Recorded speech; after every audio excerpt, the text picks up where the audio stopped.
তো বন্ধুরা, আজকের ভিডিওতে আপনারা জানতে পারবেন আয়ুষ্মান ভারত প্রধানমন্ত্রী জন আরোগ্য যোজনার যে ফর্মটি আপনারা দেখতে পাচ্ছেন, যেটা আপনারা অফলাইনে সাবমিট করতে চাইছেন, সেই ফর্মটি আপনারা কিভাবে ফিল আপ করবেন প্রপার ওয়েতে কিন্তু আপনারা এই ভিডিওর মাধ্যমে সবকিছু জানতে পারবেন। তো চলুন ভিডিওটি শুরু করা যাক। তো এখান থেকে আপনারা দেখতে পারবেন যে আবেদনকারীর মৌলিক বিবরণ চাওয়া হয়েছে, যেটা হচ্ছে আধার নম্বর এখান থেকে আপনাদের দিয়ে দিতে হবে। দেওয়ার পরে আপনাদের আবেদনকারীর নাম এখান থেকে দিতে হবে, তার সাথে রেশন কার্ড নম্বর দিতে হবে। ঠিক আছে, নেক্সটে আসি যে নেক্সটে আপনাদের বিভাগের অংশ আসছে, মানে বিভাগ ক্যাটাগরি আসছে। তো এখান থেকে আপনারা দেখতে পারবেন বক্সের মধ্যে কিন্তু বিভিন্ন ক্যাটাগরি রয়েছে, যেমন AA রয়েছে, SP রয়েছে, PH রয়েছে, RKSY1, RKSY2 রয়েছে, আর জেন রয়েছে। ঠিক আছে, এইগুলো যখনই আপনি দেখতে পারবেন তো আপনাদের রেশন কার্ড দিয়ে প্রথমে দেখে নেবেন যে এগুলোর মধ্যে কোনটা আসছে। যেটা আসবে সেটা আপনাদের টিকমার্ক করে দিতে হবে। টিকমার্ক করে দেওয়ার পরে আপনাদের আধারের সাথে সংযুক্ত মোবাইল নম্বর, যেটা আধারের সাথে মোবাইল নাম্বারটি দেওয়া আছে, সেই মোবাইল নাম্বারটি এখান থেকে ফিল আপ করে দেবেন। ফিল আপ করে দেওয়ার পর আপনাদের লিঙ্গ যেখানে সিলেক্ট করতে হবে, যেমন কি পুরুষ আছে, নারী আছে, অন্যান্য যদি হয়ে থাকে তাহলে এখান থেকে টিকমার্ক করে দেবেন।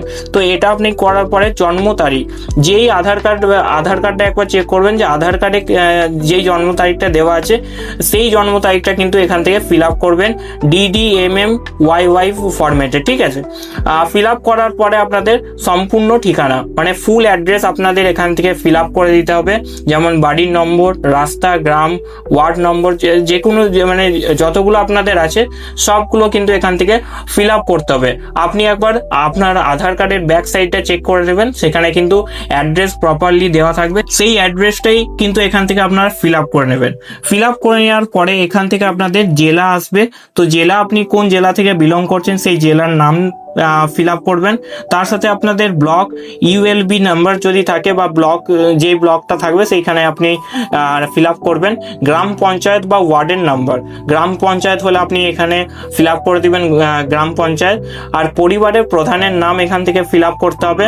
মোট পরিবারের সদস্য সংখ্যা, আপনার পরিবারে কতজন মেম্বার রয়েছে সেই মেম্বারটা আপনারা 03 যদি 4টে মেম্বার রয়েছে তো 04 করে দেবেন। এরকম করে আপনারা সদস্য মেম্বার সংখ্যা লিখে দেবেন। লিখে দেওয়ার পরে আপনাদের প্যান নম্বর যেটা থাকবে সেই প্যান নম্বরটা এখান থেকে ফিল আপ করবেন। ফিল আপ করার পর আপনাদের ঠিক নিচে আসবেন, নিচে আপনারা দেখতে পারবেন নির্বাচনী বিবরণ। যদি 18 বছরের বেশি বয়স হয় তাহলে কিন্তু আপনাদের এপিক নাম্বার অর্থাৎ আপনার ভোটার কার্ডের নাম্বারটা এখান থেকে ফিল আপ করবেন।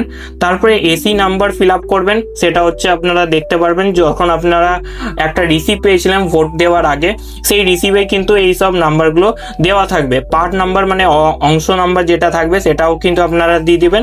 এখান থেকে আপনারা সিরিয়াল নাম্বার দেখতে পারবেন, সিরিয়াল নাম্বার আপনারা ফিল আপ করবেন এখানে। তারপরে আপনারা দেখতে পারবেন যে এখানে স্বাস্থ্যসাথী বিস্তারিত তথ্য দিতে বলা হয়েছে, যেটা হচ্ছে SSURN একটা নাম্বার আপনারা 17 অঙ্কের দেখতে পারবেন, সেটা এখান থেকে ফিল আপ করে দেবেন। ফিল আপ করে দেওয়ার পরে আপনারা এখান থেকে দেখতে পারবেন গ্রামীণ এলাকার জন্য আর একটা হচ্ছে শহর এলাকার জন্য। গ্রামীণ এলাকায় যারা ভিলেজ এরিয়ায় থাকেন বা যারা ভিলেজ এরিয়ায় থাকে বা গ্রামে থাকে তাদের জন্য কিন্তু এই আপনি নেক্সট ফর্মেও দেখতে পারবেন, এই ওপর থেকে কিন্তু যেটা ফিল আপ থাকবে সেটা আপনাকে করতে হবে। এই যে ওপরে যে এই ফিল আপগুলো কিন্তু করতে হবে যদি আপনি গ্রামে থাকেন, আর যদি আপনি শহরে থাকেন তাহলে কিন্তু এই সমস্ত ফিল আপগুলো আপনাদের করতে হবে। হ্যাঁ বা নাতে আপনাদের টিকমার্ক করতে হবে যদি আপনাদের এই ফর্মটি ফিল আপ করুন। তো এখান থেকে আপনারা দেখতে পারবেন। তো সবার প্রথমে আমি গ্রামটা চুজ করছি।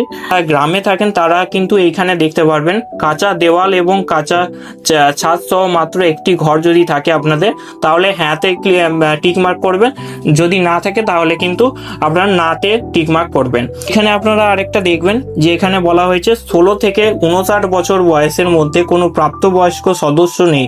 যদি না থাকে তাহলে কিন্তু আপনাদের নাতে করতে হবে, টিকমার্ক করতে হবে, আর যদি থেকে থাকে তাহলে কিন্তু হ্যাঁতে টিকমার্ক করতে হবে। এবার নেক্সট পেজে এজে আসি। এবারে এখান থেকে আপনারা দেখতে পারবেন যে 16 থেকে 59 বছরের বয়সের কোনো প্রাপ্তবয়স্ক পুরুষ, সদস্যবিহীন নারী প্রধান পরিবার সমূহ, ঠিক আছে।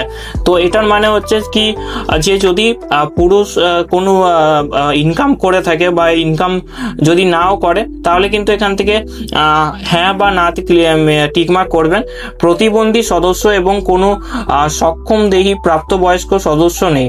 যদি আপনাদের পরিবারের মধ্যে কোনো প্রতিবন্ধী সদস্য থেকে থাকে বা কোনো সক্ষম বা কোনো প্রাপ্তবয়স্ক সক্ষম যারা ইনকাম করতে পারছে না বা ইনকাম করে না আপনাদের বাড়ির মধ্যে প্রাপ্তবয়স্ক সদস্য যদি না থেকে থাকে, তাহলে কিন্তু এখানে হ্যাঁতে টিকমার্ক করবেন। যদি থেকে থাকে তাহলে কিন্তু নাতে ক্লিক করবেন, ঠিক আছে।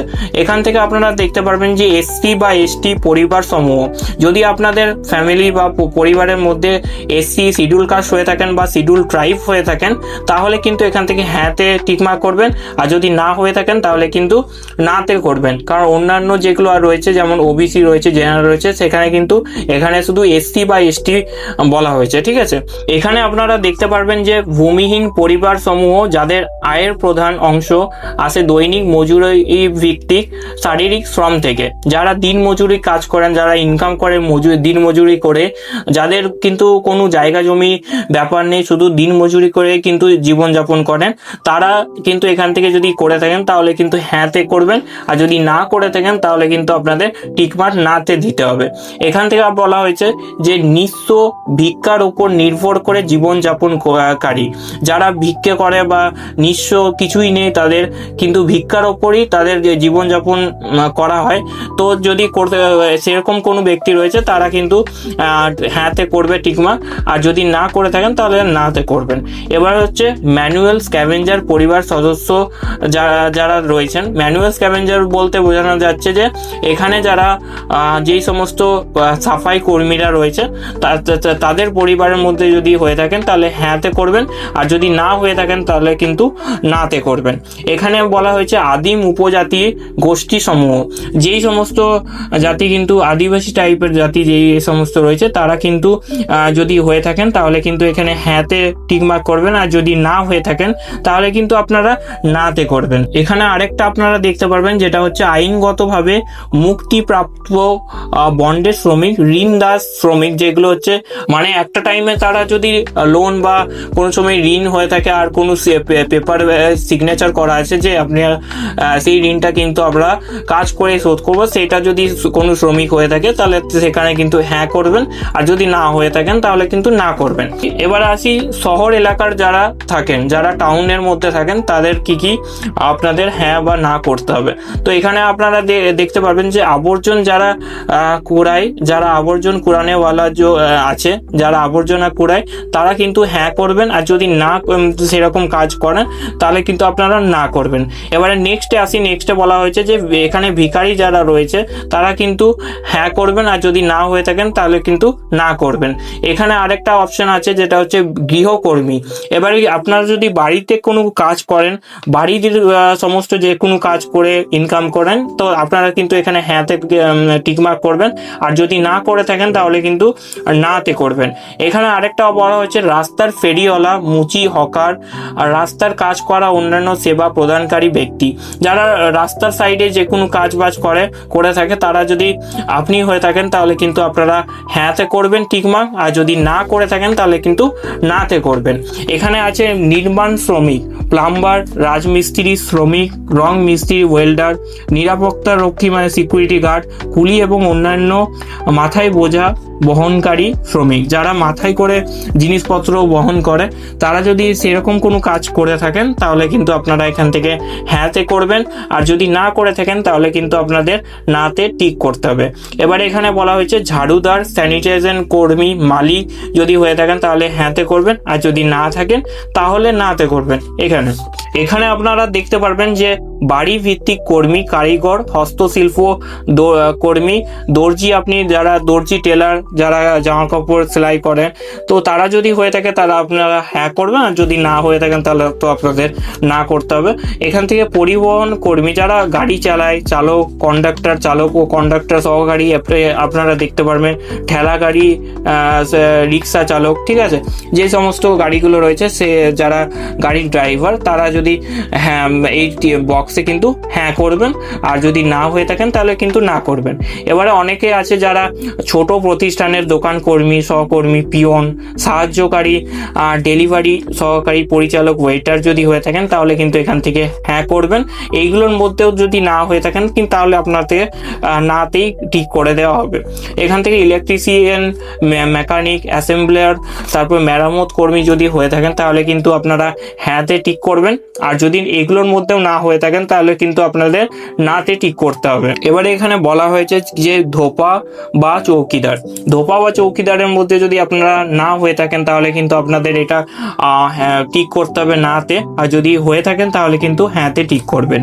এবারে অতিরিক্ত তথ্য, এখান থেকে আপনারা দেখতে পারবেন বয়স যাদের 70-এর উপরে পার হয়ে গেছে তারা যদি 70-এর উপরে পার হয়ে গেছে তারা কিন্তু হ্যাঁ করবেন, আর যাদের 70-এর থেকে নিচে বয়স আছে তারা কিন্তু নাতে করবেন। আমার পরিবারের কোনো সদস্যই কিন্তু আশা বা অঙ্গনারী কর্মী নন, ঠিক আছে। এখান থেকে আপনারা যদি না হয়ে থাকে তাহলে না করবেন, আর যদি হয়ে থাকে তাহলে কিন্তু আপনারা হ্যাঁতে টিকমার্ক করবেন।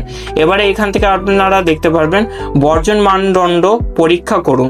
পারিবারিক আয় যদি বছরে 8 লক্ষ টাকার উপরে হয়ে থাকে তাহলে কিন্তু হ্যাঁ করবেন, আর যদি 8 লক্ষ টাকার নিচে হয়ে থাকে তাহলে কিন্তু আপনাদের এই বক্সে টিক করতে হবে। এখান থেকে নেক্সট হচ্ছে যেটা হচ্ছে পরিবারের কোনো সদস্য কি আয়কর প্রদান করেন, মানে পরিবারের মধ্যে কেউ কি আপনাদের ইনকাম করে দেয়, যদি হ্যাঁ হয়ে থাকে তাহলে হ্যাঁতে করবেন, যদি না হয়ে থাকে তাহলে নাতে করবেন।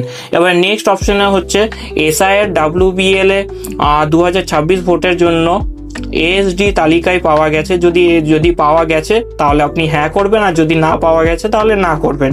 এখান থেকে এসআইয়ের অ্যাপিল, এখান থেকে আপনারা দেখতে পারবেন যে এসআইয়ের অ্যাপিল ট্রাইব্যুনাল মুলতুবি রয়েছে, যদি এসআইয়ের কোন সময় ডুপ্লিকেট হয়ে থাকে, ঠিক আছে, সেই টাইমে কিন্তু এই সব হয়ে রয়েছে, তো যদি হয়ে থাকে তাহলে আপনারা হ্যাঁ করবেন, যদি না হয়ে থাকে তাহলে কিন্তু না করবেন। মুলতুবি CAA আবেদন যদি করে থাকেন তাহলে হ্যাঁ করবেন, বা যদি না মানে আপনারা যদি ক্লিয়ার থাকে বা না করে থাকেন তাহলে না করবেন। অন্নপূর্ণা যোজনার উপভোক্তা তালিকা থেকে উপভোক্তার নাম মুছে ফেলা হয়েছে, যদি মুছে ফেলা হয় তবেই কিন্তু আপনি হ্যাঁ করবেন, আর যদি মুছে ফেলা না হয় তাহলে কিন্তু আপনি না করবেন।